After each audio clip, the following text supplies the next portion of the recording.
going there.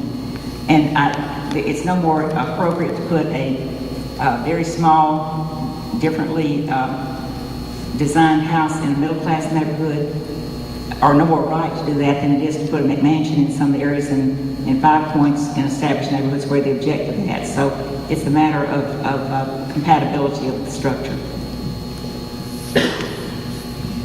I also would not support any more government-owned business buildings put into the neighborhoods. As Nancy said, the tax base would not allow for that. However, I don't think any of us would turn down affordable housing. And as far as the neighborhoods go, I think that we would need to weigh our options, review everything, and then make a decision. To put everyone at ease, there will never in our lifetime be any more federal housing, public housing in this United States. I mean, Congress has made sure of that, and for the years that I served on the Public Housing Commission, I can assure you that will never happen. But we're talking about public-owned property. We also talk about less tax, so that would be another reason to oppose any other kind of thing. And then you need to look at what it costs. It costs about, not utilities, not anything else, about $200 a month just to maintain an apartment, 2-bedroom apartment. So when you look at that and then you put in utilities and upkeep and all that kind of thing, there you go again. So, you know, to think that that would be the option that would sell it now.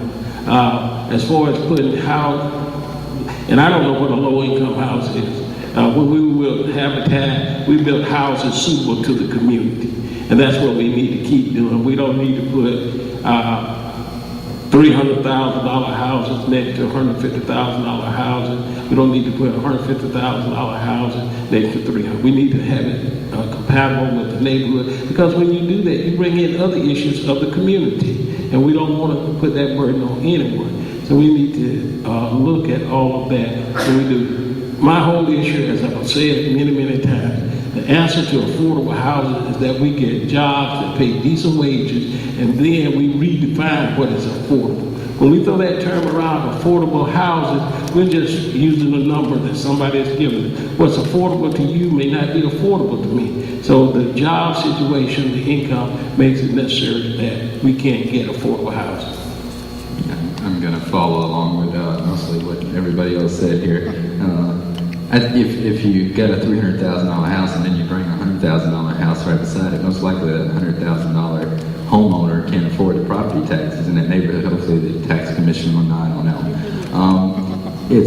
I don't think that's the most practical way to go about it. As for public units, I think we've got around 1,600 public units already here in Athens. That's 1260. Okay, a little higher on that, but that's a lot of units already, and obviously we're reducing our tax base as we build more. So I absolutely wouldn't support any more public government-owned units to address this problem. Well, as Charlie stated, we're not going to have any more high-density, low-income, publicly owned property. But what I would support is something that myself and State Representative Doug McKillop started, is a Renew Athens project where we reconvert multifamily units. And we take these and we privatize them and we manage them in a high-quality way. With the project that we're working on right now, we have 16 units. We can use 11 units to create one single-family residency perpetually. Basically, we made a perpetual motion affordable housing machine. As far as I forgot the questions.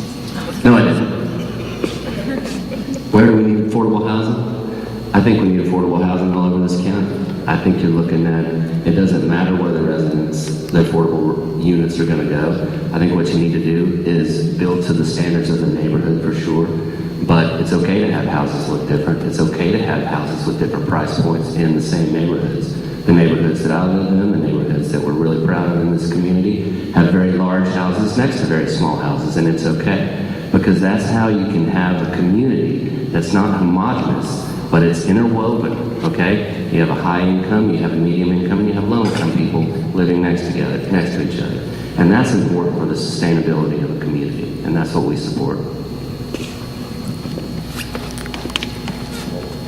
Thanks again.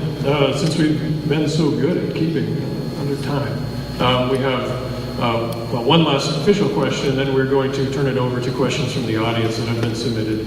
And I think there's still a little bit of time to write one of those if you want to, and get it to this official-looking person right here with the beard. Yeah, under. So the last official question regards the Greenway, and it goes like this. A key sustainability issue is our citizens' health. The Greenway promotes health through physical fitness and better air quality by decreasing vehicular transportation. The current Leisure Services Department draft master plan does not mention the Greenway. What, if anything, ranks higher than the Greenway for addressing citizens' health within leisure services? And we'll start with this end for this last question. Everything in leisure services addresses health, from the art program to mental health to inspiration to relaxation. The Greenway draft or the recreation draft plan is just that at this point. It's a draft plan. I don't think there's any intent to exclude the Greenway. Our community's made a significant financial commitment to the Greenway. It's a wonderful asset to our community for many ways other than transportation. It protects our waterways. It gives us green space.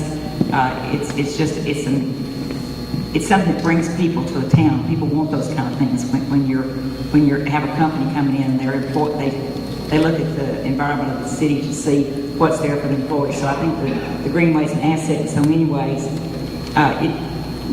One of our big concerns in Athens is bike paths, and I'll tell you, I look at the bike paths that we have along the side of the streets in Athens. And I used to ride bicycles, and one of the reasons I quit because it's scary to be riding a bicycle on the street, and even with those little narrow lanes. We just had somebody where the mirror of a car hit a bicyclist on Village Avenue and kept going, and the person was injured and left laying there for a while. But I think there are ways that we can connect that bike that goes the Greenway back to our commercial areas, back to our residential areas, where you can get to them with a bike. And I think that is probably a part of our master plan, but that's something I would like for us to look at is to interconnect that Greenway so that you can get all over town by connecting to the Greenway. And I think it's a wonderful asset. Whereas mayor, I would also work to strengthen the Greenway, and connectivity is pretty much, like Nancy said, the number one thing we need to work on. And another thing is collaboration. I think if we have more citizens standing up and talking about bike paths, which is a very good idea, and we need to improve on that, but the bottom line is we need more citizens standing up and talking about these things to get them